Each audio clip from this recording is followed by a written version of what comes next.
I'm Sarah Matthews, and I'm 28. 3 days ago, my brother Marcus called me screaming. He'd just opened his mailbox and discovered what I'd been planning for months. His wedding invitation was nowhere to be found. Neither was Jessica's. Or David's. "You cannot be serious," he spat into the phone, his voice shaking with disbelief. "After everything, you're really going to exclude your own family from your wedding?" I leaned back in my office chair, surrounded by vendor contracts for my upcoming celebration, and delivered the line I'd been rehearsing. I learned exclusion from the best teachers. The silence that followed was absolutely perfect. But here's the thing about family dynamics. They don't happen overnight. This story doesn't start with my wedding planning. It starts 3 years ago, when I learned that my own siblings considered me too problematic to witness their happiness. When they looked me in the eye and decided I wasn't family enough for their most important days. Where are you watching from today? Drop your location in the comments below and hit that like and subscribe button if you've ever felt excluded by your own family. You'll definitely want to stick around for what happened next. Let me take you back to where this all began. I was 25, working as an assistant at a small event planning company called Celebrations Inc. My boss, Linda, was kind but overworked, and I spent most days coordinating vendor deliveries and managing client phone calls. I lived in a studio apartment with a Murphy bed and a kitchen the size of a closet, but I was proud of my independence. My family dynamic was complicated. I was the middle child between Marcus, who was 31 then, and David, who was 26. Jessica, 29, had always been the golden child. Successful, beautiful, confident in ways I'd never quite managed. Growing up, she'd been everything our parents wanted in a daughter. Agreeable, popular, destined for success. I was different. I asked questions when things didn't seem fair. I pointed out inconsistencies in family rules. I noticed when I was treated differently and had the audacity to mention it. This apparently made me difficult and dramatic, according to family consensus. The first blow came on a Tuesday evening during what should have been a celebration dinner. Marcus had just announced his engagement to Victoria, his college sweetheart, and we were all gathered at our parents' house for the big news.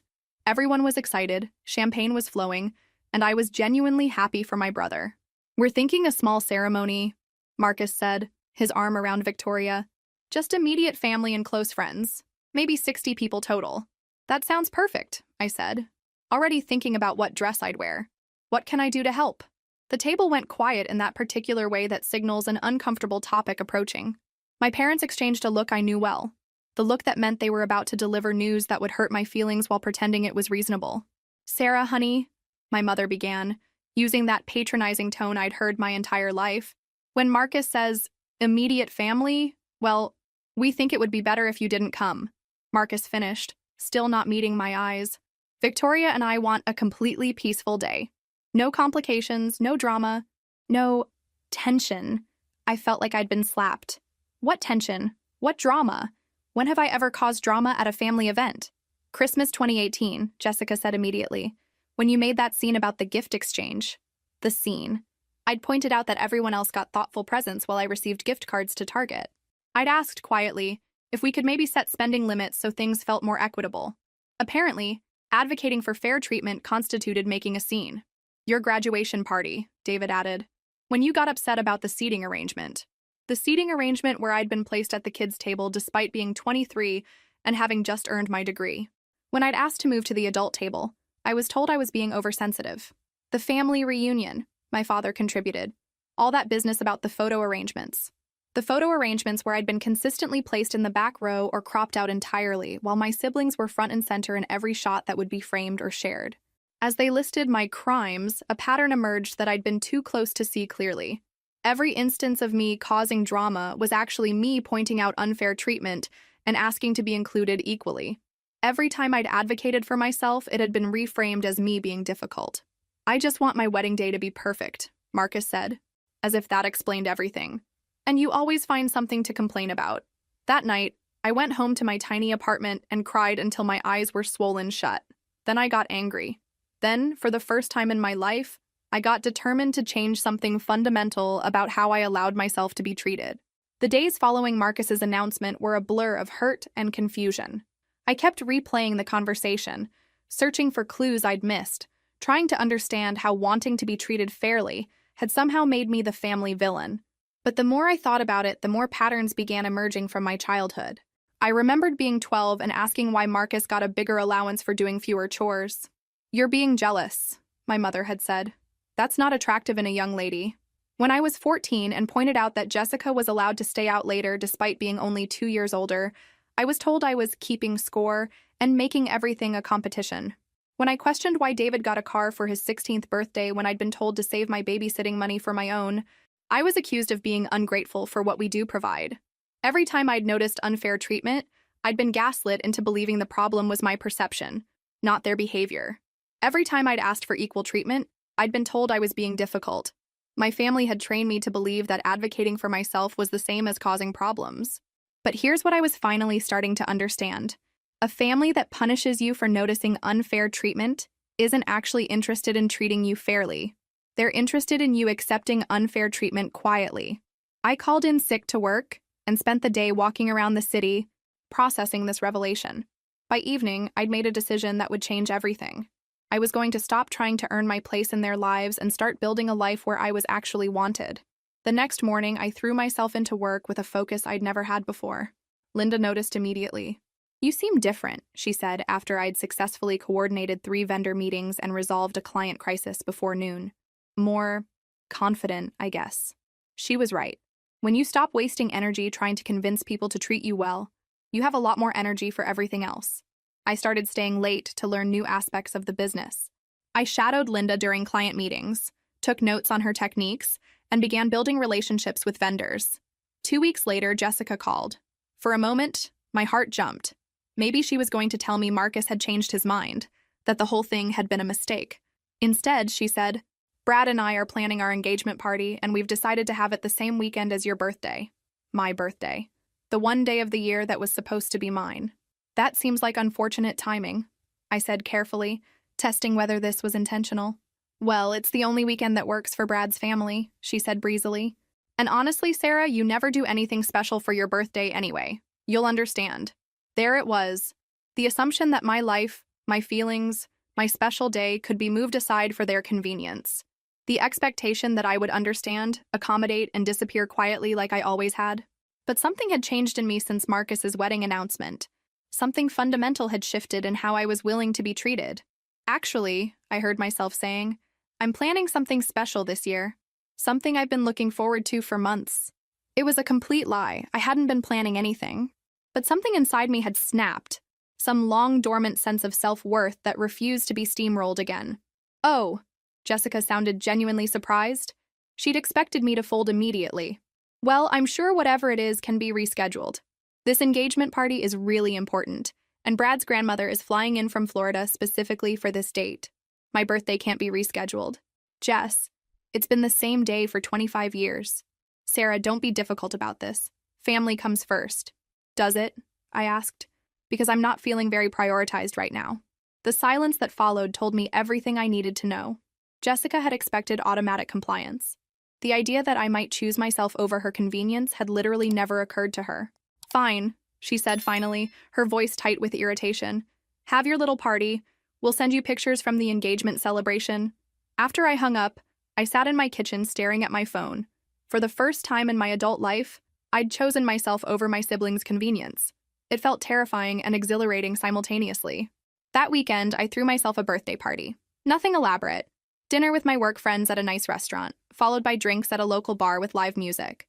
But as I looked around the table at people who actually wanted to celebrate with me, who laughed at my jokes and listened to my stories with genuine interest, I realized something profound. This was what it felt like to be valued. This was what it felt like to matter to people. And once you experience that feeling, it becomes very hard to accept less. Marcus's wedding was everything he'd dreamed of, apparently. I know because the photos flooded social media for weeks afterward. Beautiful outdoor ceremony, gorgeous flowers, beaming family members surrounding the happy couple. Everyone who mattered was there, celebrating love and new beginnings. I wasn't there. Instead, I spent that Saturday working on what would become the biggest break of my career. A client had approached Celebrations Inc. about organizing a corporate retreat for a pharmaceutical company, something way beyond our usual scope of birthday parties and small weddings. Linda wanted to turn it down, but I convinced her to let me handle it.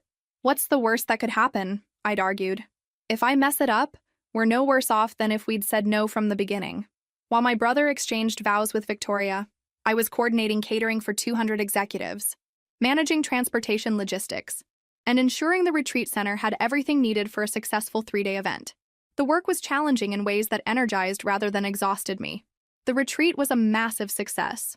The pharmaceutical company was so impressed they referred us to 3 other corporations, and suddenly I was the go-to person for high-end corporate events. Linda gave me a raise, a new title, and significantly more responsibility.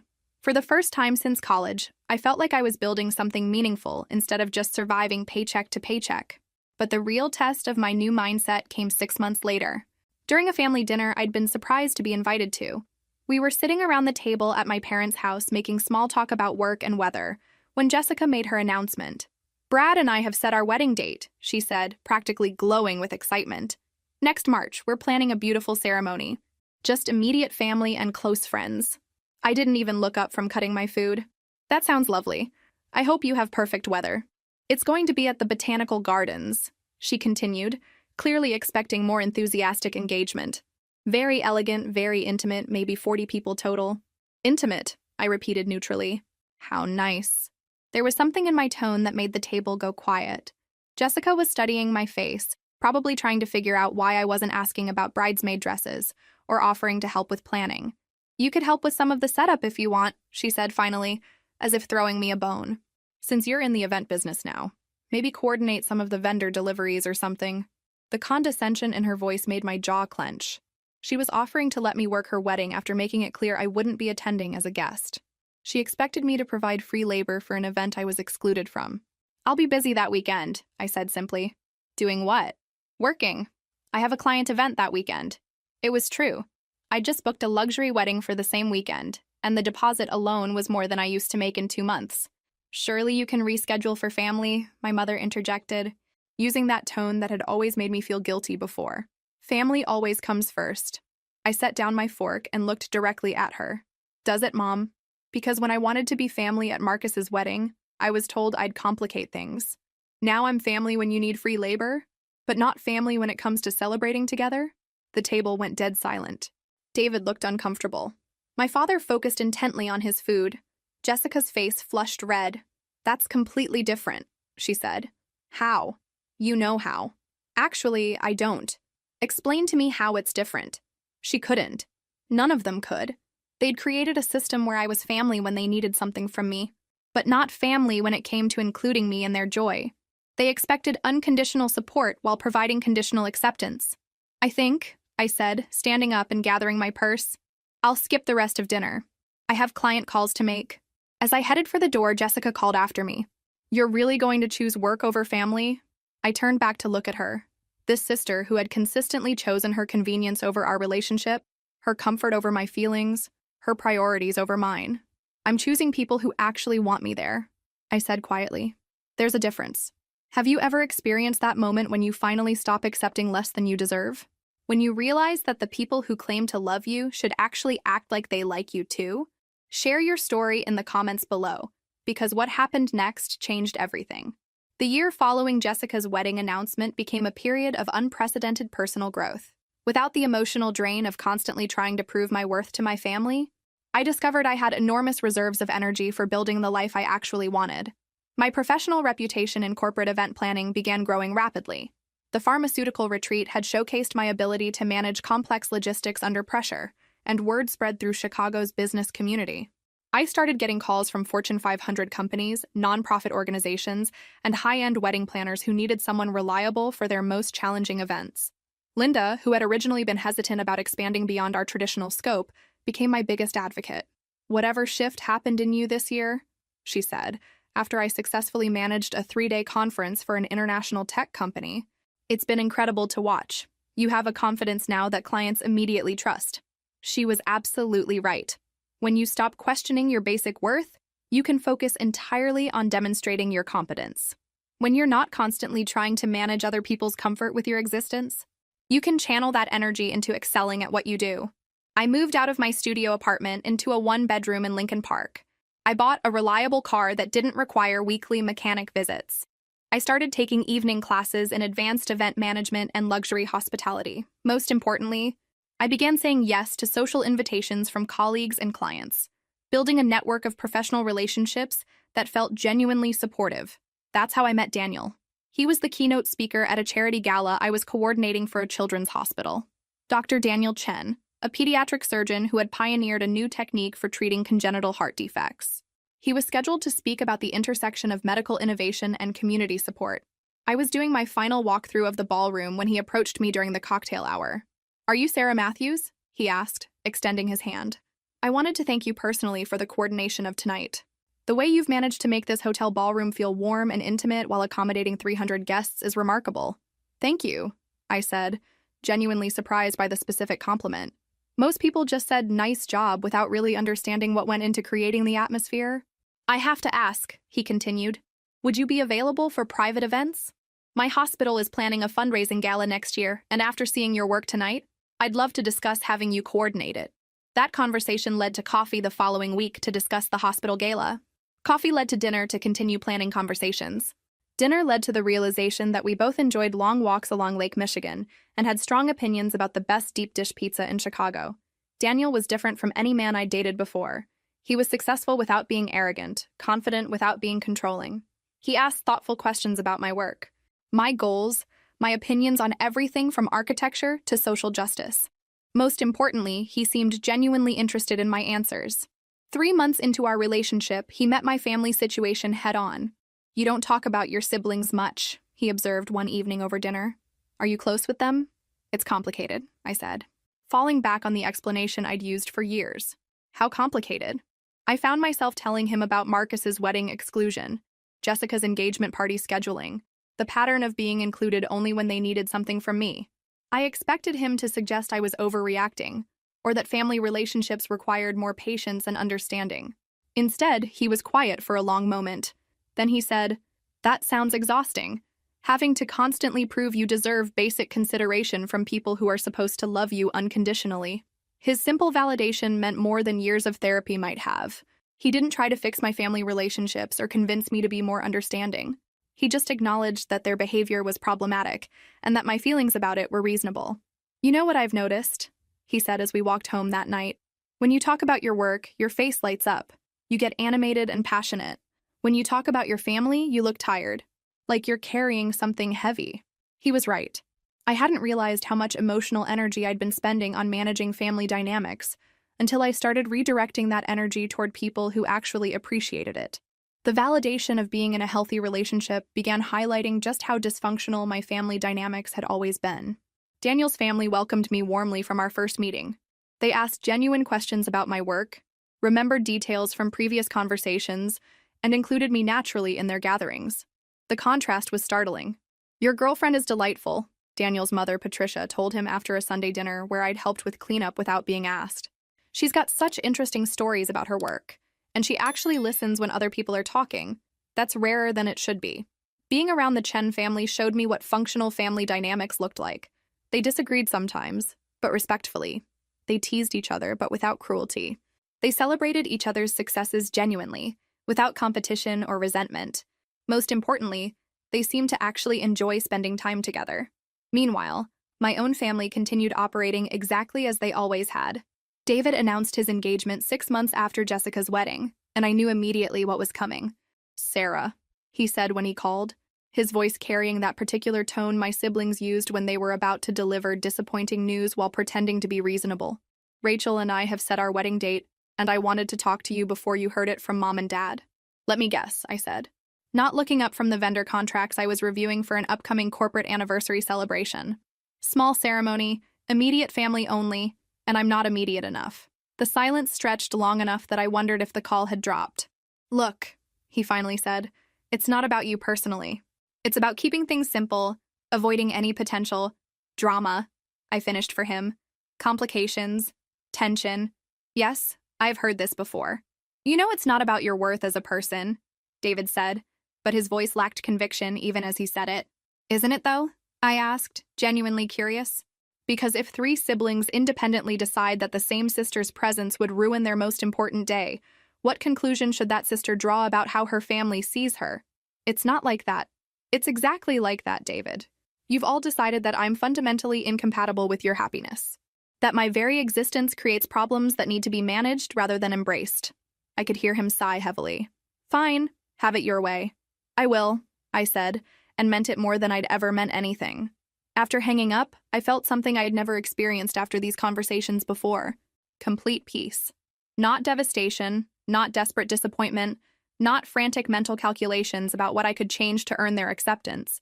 Just calm certainty that I understood exactly where I stood and could plan my life accordingly. That weekend, Daniel and I went house hunting.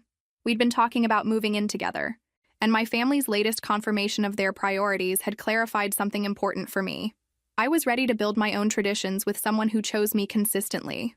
We found a beautiful townhouse in Andersonville with hardwood floors, a renovated kitchen, and a small garden where we could grow herbs and vegetables. As we walked through the rooms, I could picture our future there. Dinner parties with friends who enjoyed our company. Holiday celebrations where everyone was genuinely welcome. A life built on mutual respect and authentic affection.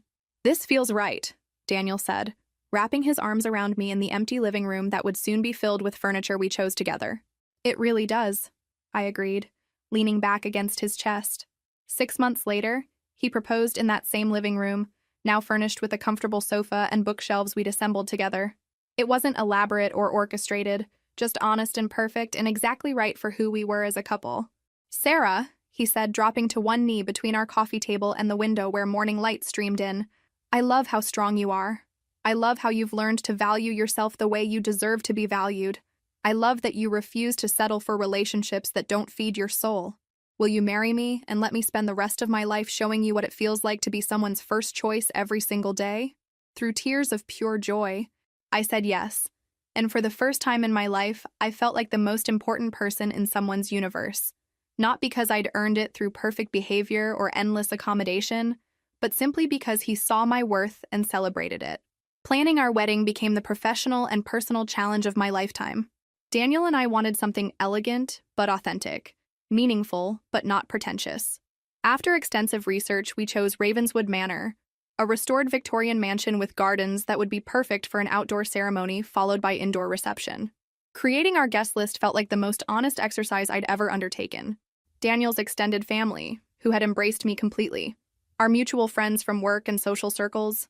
Colleagues who had become genuine companions. My college roommates, who had watched my transformation with pride and excitement. Extended family members, aunts, uncles, and cousins who had always treated me with basic kindness, despite the drama with my immediate family. And then came the question I'd been avoiding. What to do about Marcus, Jessica, and David. You have to invite them, my mother said during one of her increasingly frequent phone calls about wedding details. What will people think when your own siblings aren't at your wedding? People will ask questions. Let them ask, I replied, addressing invitations at our dining room table. I'm not planning my wedding around managing other people's opinions. Sarah, be reasonable. Whatever issues you think you have with your brothers and sister, your wedding day should be about forgiveness and bringing family together.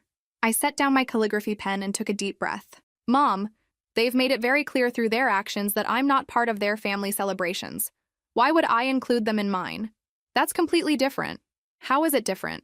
Use your words, Mom. Explain the difference to me. The question hung in the air between us, just as it had every time I'd asked it over the past 3 years. I'd been asking for specific explanations for their behavior for years and had never received one that made logical sense. It just is, she said finally, falling back on the non-explanation that had frustrated me my entire life. You're the bride. You should be the bigger person here. The bigger person. I'd heard that phrase countless times growing up. Be the bigger person when Marcus got the larger bedroom because he was older. Be the bigger person when Jessica got the car that had been promised to me because she needed it more. Be the bigger person when David got financial support for college while I worked 3 jobs to pay my own way. I've been the bigger person for 28 years, Mom. I'm done. After I hung up, I stared at the 3 wedding invitations I'd prepared for my siblings. Beautiful ivory cardstock with elegant gold lettering, exactly like all the others. Inside, the same warm invitation to celebrate our love and witness our commitment to building a life together. Daniel found me sitting there an hour later, still staring at those 3 envelopes. Second thoughts? He asked, settling beside me at the table. I keep thinking about what it means, I said slowly. If I don't send these, it's final. It's me officially acknowledging that we don't have functional relationships and I'm done trying to create them. And if you do send them? I considered his question seriously. If I send them, I'm telling them that nothing they've done matters. that they can exclude me from their most important days and still expect to be included in mine, that there are no consequences for treating me as optional. Daniel nodded thoughtfully. What does your instinct tell you? My instinct told me that my siblings had made their choice repeatedly over several years. They'd had multiple opportunities to include me, to treat me as valuable, to demonstrate that they wanted me in their lives. Instead, they'd consistently chosen their own comfort over my feelings, their convenience over our relationships. It was time for me to make my choice. I gathered the 3 invitations and walked to the kitchen, where I dropped them in the recycling bin. The sound they made hitting the bottom was final and surprisingly satisfying. No going back now, Daniel observed quietly. Good, I said, surprised by how much I meant it.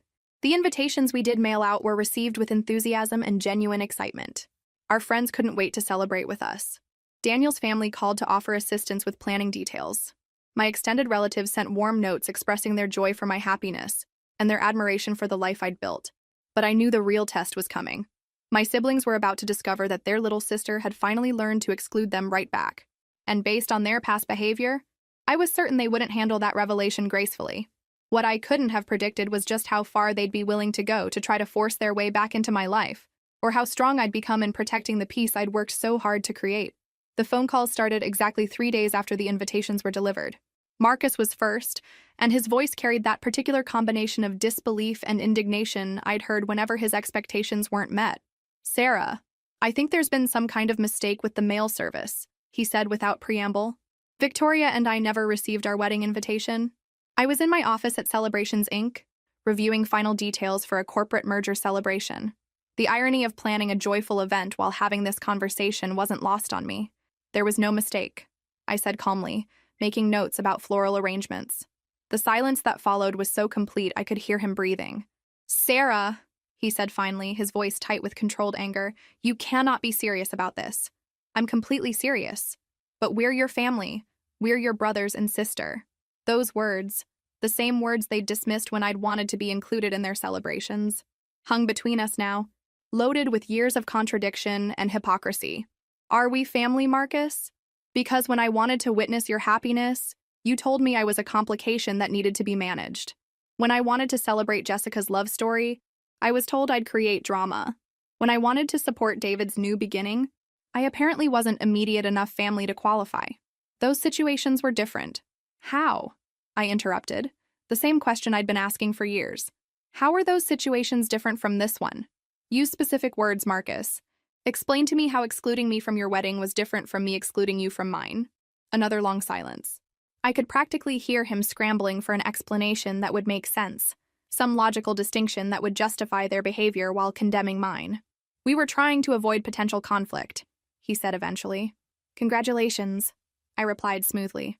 Mission accomplished. No potential conflict at my wedding either. This is ridiculous.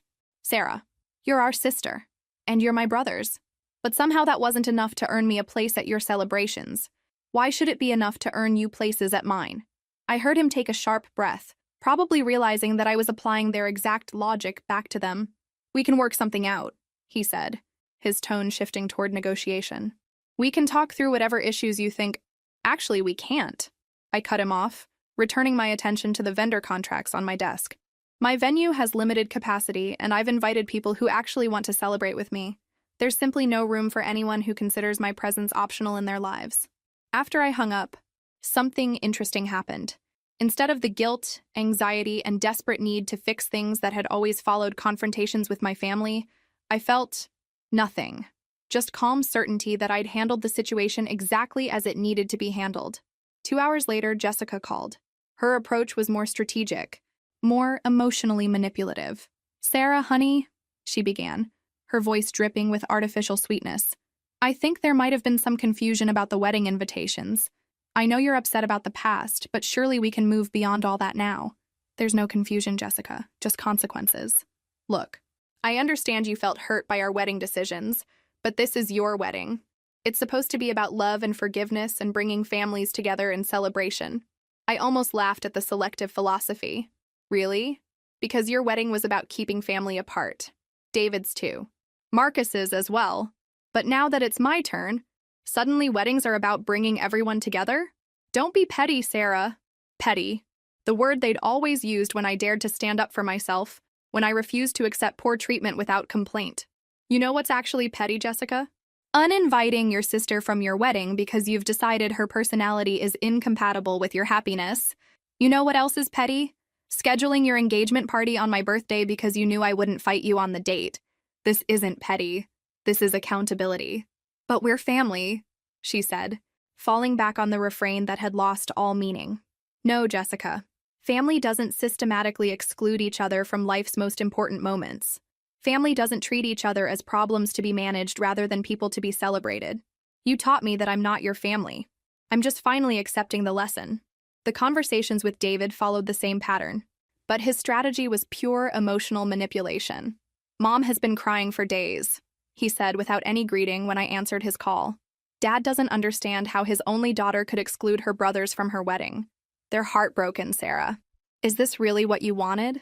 I was at home, arranging flowers from our garden in vases for a photography test with our wedding florist.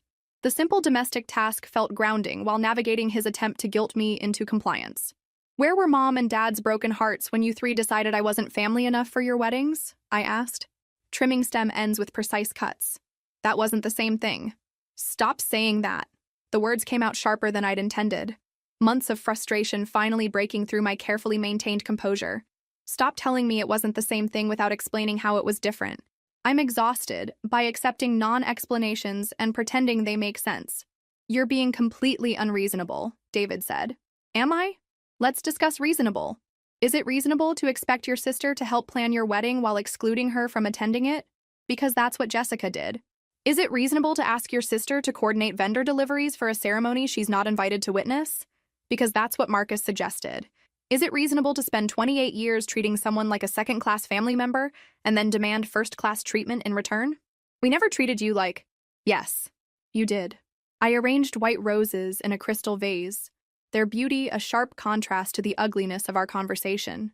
You treated me like the family's backup plan, good enough to provide free labor, not valuable enough to include in the celebrations that mattered, useful enough for cleanup and coordination, not worthy enough for the actual joy.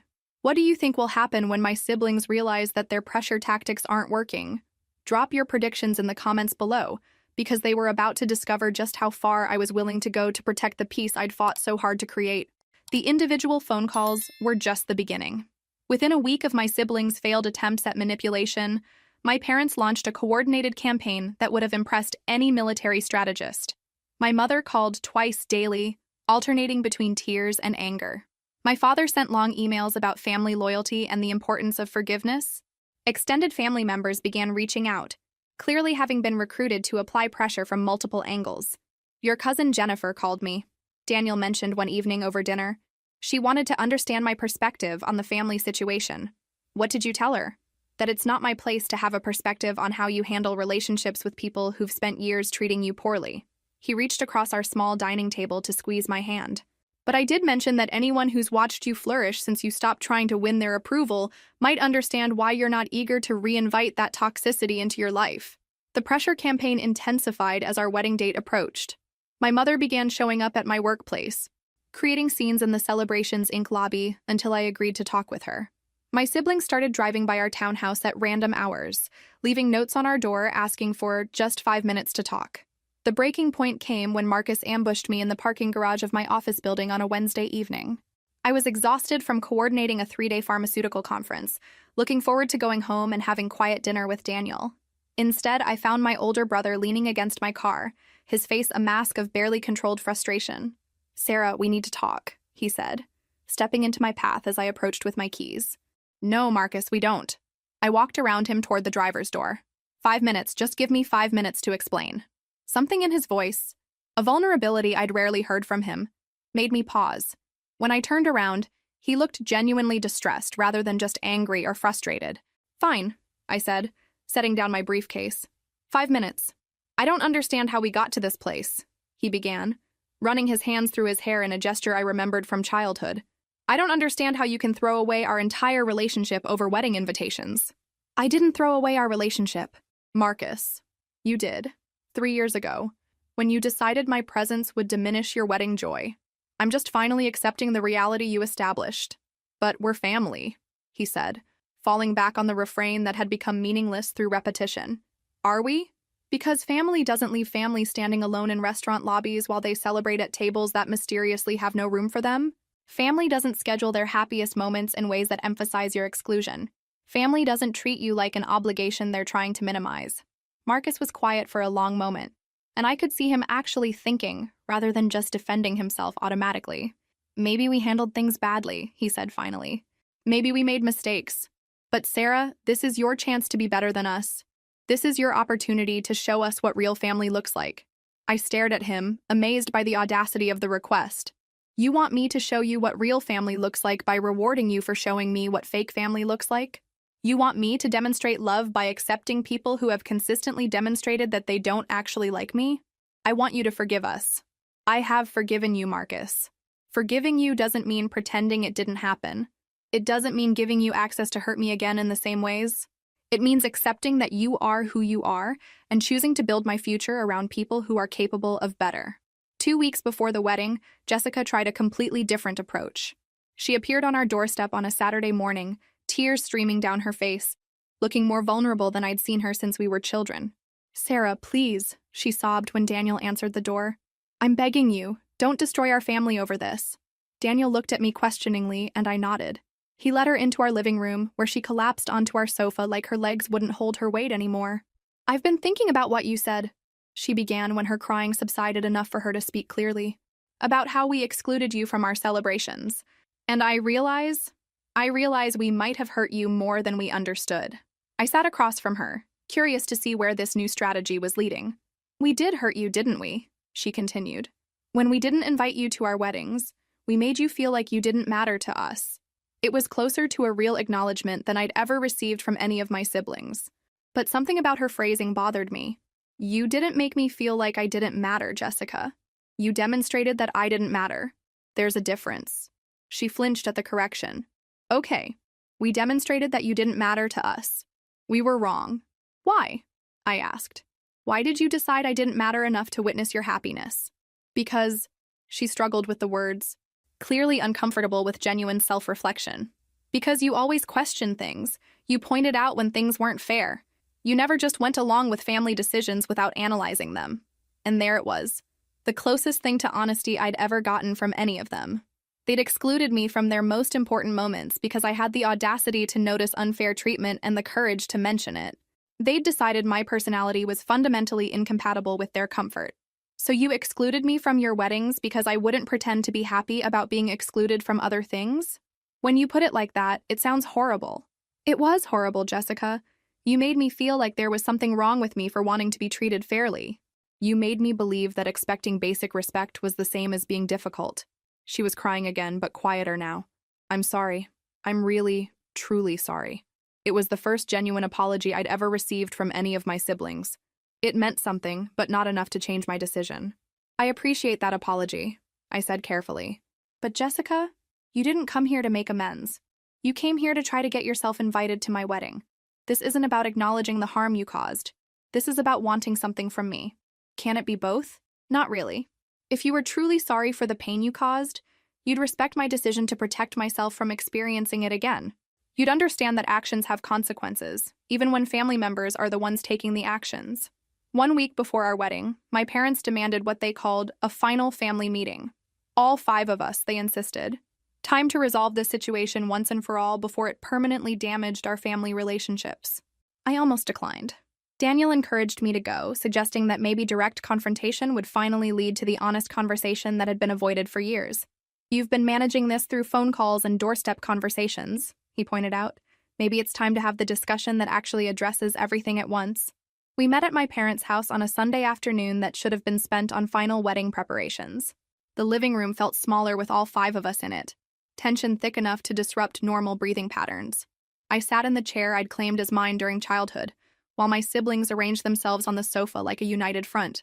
Sarah, my father began, using his most authoritative voice, this situation has gone far enough. You're getting married next weekend and your brothers and sister aren't invited. That's completely unacceptable. Why is it unacceptable? I asked calmly. Because we're your family. And I'm yours. But that didn't prevent them from excluding me from their weddings. My mother sighed dramatically. Sarah, we've explained that those situations were entirely different. No, Mom. You've asserted they were different. You've never actually explained how they were different. So let's do that now. Let's have the conversation we should have had 3 years ago. I looked around the room at each of them. Someone explained to me why it was acceptable for Marcus to decide I would complicate his wedding happiness, but it's not acceptable for me to decide he would complicate mine. Silence. Someone explained why Jessica could schedule her engagement celebration on my birthday without any family objection, but my wedding planning is being treated like a family crisis. More silence. Someone explained why David could determine that I wasn't immediate enough family for his ceremony, but I'm supposed to consider him immediate enough family for mine. The quiet stretched until it became uncomfortable. They were forced to confront the logic they'd been avoiding for years. Finally, Marcus spoke. We were trying to prevent conflict. What conflict? What specific conflict were you preventing by excluding me? You always... He struggled to find words that didn't sound terrible. You always found problems with things. You questioned decisions, pointed out inconsistencies, made everything more complicated than it needed to be. And there it was. The truth they'd been dancing around for years. So you excluded me from your weddings because I have a functioning brain and the courage to use it? Because I notice unfair treatment and have the audacity to mention it? You made things difficult, Jessica added, apparently deciding honesty was their only remaining strategy. I made things honest, I corrected. I made things fair. I refused to pretend that inequitable treatment was acceptable, and that made you uncomfortable. You could never just accept things the way they were, David contributed. You always had to analyze everything, question every decision. Yes, I said simply. I questioned why I was treated differently. I analyzed patterns of exclusion and favoritism. I refused to quietly accept poor treatment. And you decided that my refusal to be a doormat made me unsuitable for your celebrations. My father cleared his throat. Regardless of what happened before, Sarah, excluding your siblings from your wedding is extreme. People will notice. People will ask questions. And there it was. The real concern. Not my feelings, not the damage to our relationships, but what other people would think. Let them ask questions. Dad, let them wonder why my siblings aren't at my wedding. Maybe some of them will figure out that there are consequences for treating people badly, even when those people are family. You cannot be serious about going through with this, my mother said, her voice rising. I have never been more serious about anything in my life. The room erupted then. Years of buried resentment spilling out in a chaotic mess of accusations, justifications, and desperate attempts at emotional manipulation. Everyone talking at once, pointing fingers, making demands. Through it all, I sat quietly, watching my family implode over the consequences of their own choices. They'd spent years teaching me that I was expendable, that my feelings were negotiable, that their comfort mattered more than my inclusion. Now they were shocked and outraged that I'd finally learned the lesson they'd worked so hard to teach me. Finally, my father raised his voice above the chaos. Enough! This is ridiculous, Sarah. You will invite your siblings to your wedding, or there will be serious consequences for this family. I looked at him. This man who had watched his other children systematically exclude me and never once intervened. This man who was now threatening me for finally standing up for myself after years of accepting their poor treatment. What consequences, Dad? You'll exclude me from family events? Already happened. You'll treat me like my feelings don't matter? Been there? You'll prioritize everyone else's comfort over my well-being? Currently experiencing that. I stood up and gathered my purse. You know what the real consequence is going to be? I'm going to have a beautiful wedding surrounded by people who actually love and value me, people who see my presence as a gift rather than a problem to be managed. And all of you are going to sit at home, finally understanding what it feels like to be on the outside of someone else's joy. The morning before my wedding, my mother made one final attempt that revealed more about their mindset than anything else had. She called while I was at the salon getting my nails done, surrounded by other brides preparing for their own celebrations. Sarah, she said, her voice tight with barely controlled emotion, I need to tell you something that might help you understand why your siblings made the choices they did about their weddings. I put the phone on speaker so I could continue with my manicure appointment. I'm listening. When you were growing up, you were intense. You questioned every family decision, challenged every rule, analyzed every situation until everyone was exhausted. Your siblings learned that including you in their plans meant hours of justification and explanation for choices that should have been simple. I paused, my hand halfway to the nail polish selection. This was her big revelation? Her final trump card? Go on, I said. They started excluding you from things because it was emotionally draining to have their happiness interrogated.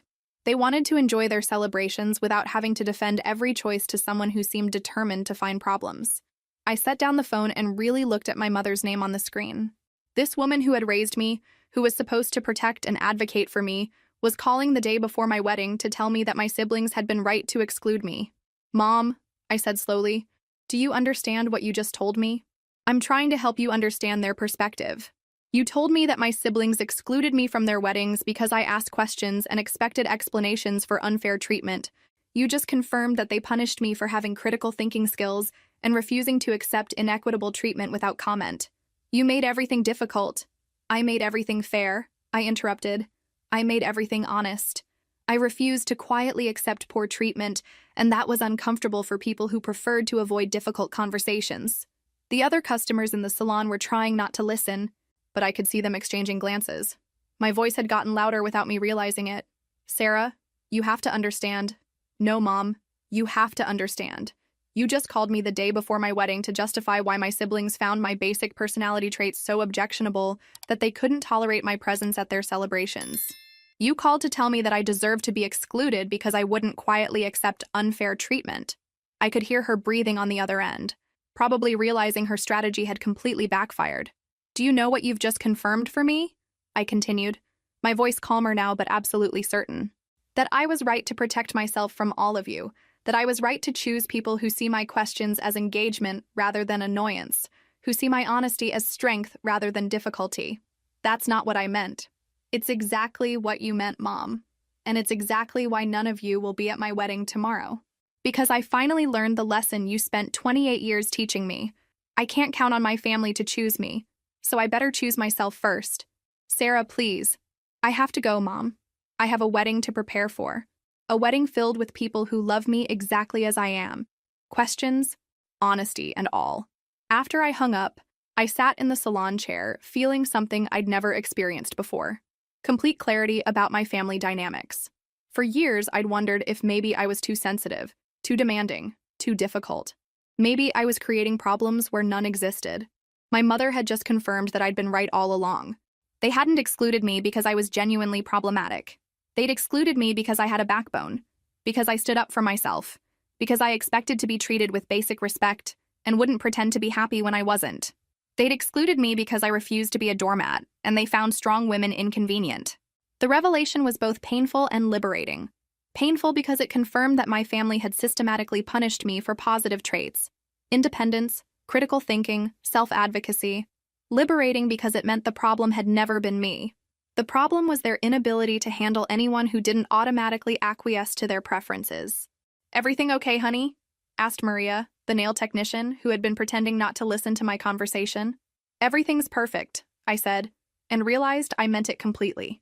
Tomorrow, I was going to marry the love of my life, surrounded by people who celebrated every aspect of who I was. My family was going to learn what it felt like to be on the outside of someone else's happiness, and they were going to understand that actions have consequences. It was going to be the most beautiful day of my life. My wedding day dawned crisp and perfect, the kind of October morning that makes Chicago look like a postcard.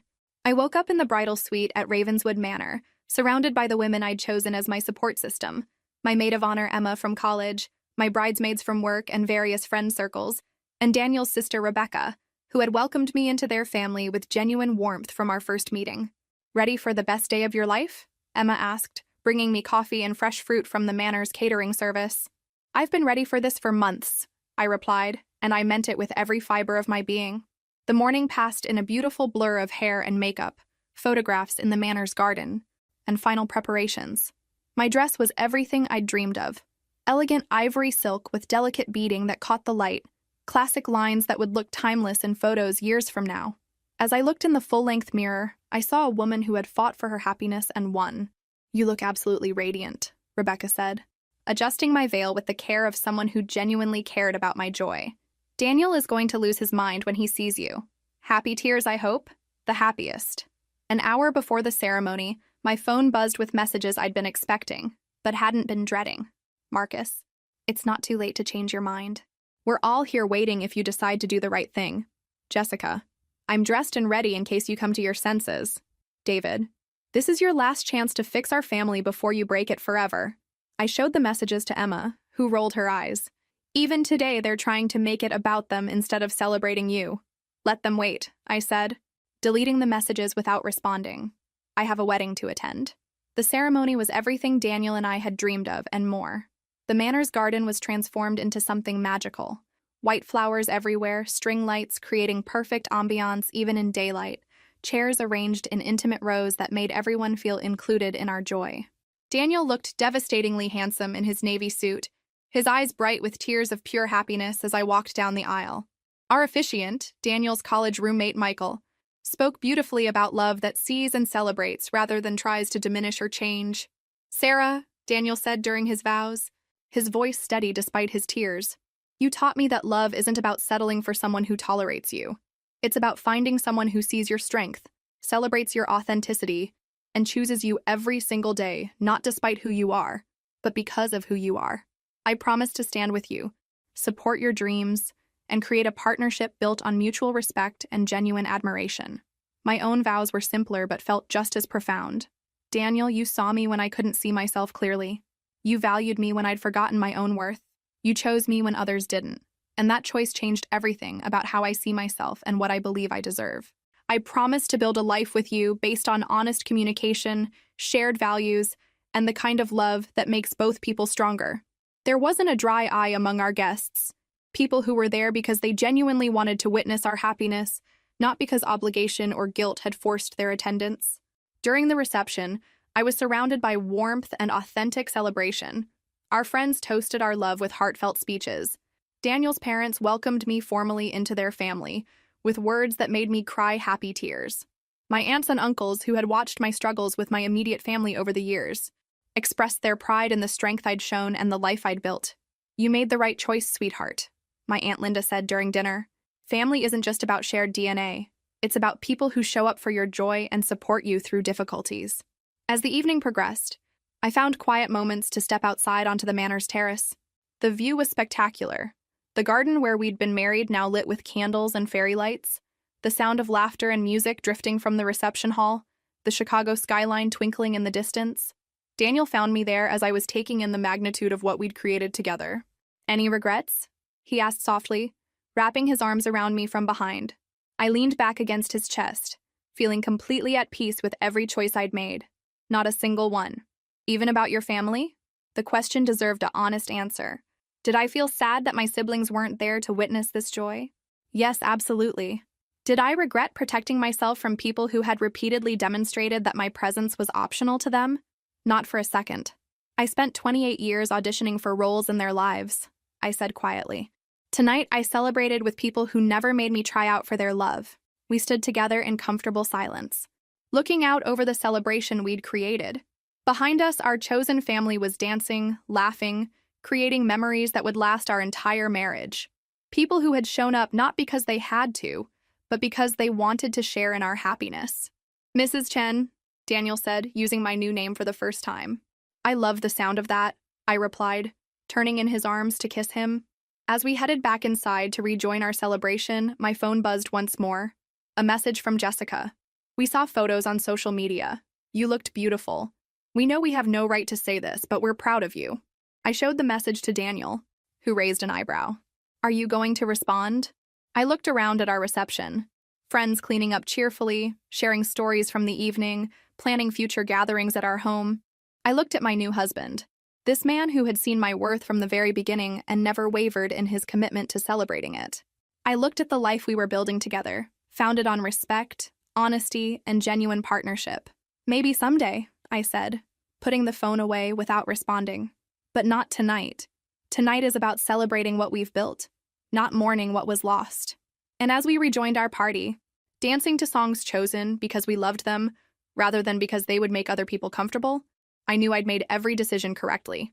Sometimes the greatest act of self-love is knowing when to stop trying to earn what should be freely given. Sometimes the most powerful thing you can do is choose people who choose you back, consistently and joyfully. 6 months after our wedding, I received a letter that would test everything I thought I'd resolved about my family situation. It arrived on a Tuesday afternoon, delivered to our home in a cream envelope with my mother's careful handwriting. Inside was a 5-page letter that began with the words I'd waited years to read. Dear Sarah, I've been thinking about your wedding day and what it meant that we weren't there. For the first time, I tried to imagine how it must have felt for you to be excluded from Marcus's wedding, then Jessica's, then David's. The pain must have been enormous, and I failed you by not recognizing that at the time. I sat at our kitchen table, Daniel making dinner nearby, and read words I'd never expected to see from my mother. She detailed memories I'd forgotten, times when I'd been overlooked, dismissed, or excluded while my siblings were celebrated. She acknowledged patterns I'd pointed out for years that she'd previously denied or minimized. Your father and I raised 4 children, but we somehow convinced ourselves we only needed to truly see 3 of them. We taught your siblings that your needs were less important, your feelings less valid, your presence less essential. We created a family system that punished you for having a backbone and rewarded them for maintaining the status quo that benefited them. The letter went on to detail specific instances: the birthday parties where my preferences were ignored, the family photos I'd been cropped out of, the college conversations where my achievements were downplayed while my siblings' lesser accomplishments were celebrated. Things I'd remembered but convinced myself I'd been too sensitive about. I understand now why you didn't invite us to your wedding. You applied the exact same logic we had modeled for years. If someone's presence is considered optional for your joy, then your presence can be optional for theirs. You learned exclusion from us, and we have no standing to complain when you finally became proficient at it. Daniel noticed me crying and sat down beside me. Everything okay? I handed him the letter to read while I composed myself. After 3 years of non-apologies and justifications, my mother was finally acknowledging the reality I'd lived through. The letter continued with specific apologies to each instance of unfair treatment, and then moved to what surprised me most. Your siblings have been going through their own reckonings since your wedding. Marcus told me that he's realized he's never actually known who you are as a person. He only knew you as the sister who made him uncomfortable by pointing out family dysfunction. Jessica admitted that she scheduled her engagement party on your birthday specifically to assert dominance, and she's horrified by her own behavior. David said that watching your wedding photos made him realize he'd never seen you truly happy before, and it broke his heart to understand his role in that. I looked up at Daniel, who was reading with raised eyebrows. This is quite different from their previous approach, he observed. I'm not writing this letter to ask for forgiveness or to request inclusion in your life, my mother continued. I'm writing to acknowledge that we failed you systematically and repeatedly. You deserved better from all of us, and I'm proud of you for refusing to accept less than you were worth. The letter ended with something I'd never expected. We would like to establish a different kind of relationship with you, one based on earning your trust rather than demanding your compliance. If you're willing, we'd like to start over and learn who you actually are rather than who we assumed you should be. If you're not willing, we understand that too. We forfeited our right to automatic inclusion in your life, and we respect whatever boundaries you need to maintain. I finished reading and sat quietly for several minutes, processing emotions I hadn't expected to feel. Relief that my experiences were finally being validated. Sadness for the years of conflict that could have been avoided. Uncertainty about whether people could actually change fundamental patterns this late in life. What are you thinking? Daniel asked gently. I'm thinking about the difference between apologizing for getting caught and apologizing for the actual harm caused, I said slowly. This feels like the latter, which is new. Over the following weeks, my siblings began reaching out individually with their own letters and calls. Not demands for forgiveness or access to my life, but acknowledgments of specific ways they'd hurt me, and genuine questions about who I'd become in the years since I'd stopped trying to fit into their narrow definitions of acceptable. Marcus asked about my work. Really asked, wanting to understand what I did and why it mattered to me. Jessica inquired about my relationship with Daniel's family, seeming genuinely curious about what healthy family dynamics looked like. David wondered about my hobbies, my goals, my opinions on everything from politics to music, as if he was meeting me for the first time. The conversations were tentative, sometimes awkward, but they felt authentic in ways our family interactions never had before. They were learning to relate to me as an individual, rather than as a problem to be managed or a role to be filled. I keep waiting for them to revert to their old patterns, I told Daniel after a surprisingly pleasant phone call with Jessica, where she'd asked for my opinion on a work situation and actually listened to my response. Maybe they will, he said. People don't usually change this dramatically overnight, but maybe the shock of completely losing access to you forced them to examine their behavior in ways they'd never had to before. 6 months after the letter, my parents asked if they could visit Chicago to see our home and take us to dinner. Not to demand inclusion in family events, not to guilt me about missed holidays, but simply to spend time with me and Daniel as adults who were interested in getting to know each other better. The visit was pleasant. They admired our garden, asked thoughtful questions about our renovations, and listened with apparent genuine interest as I described recent projects at work.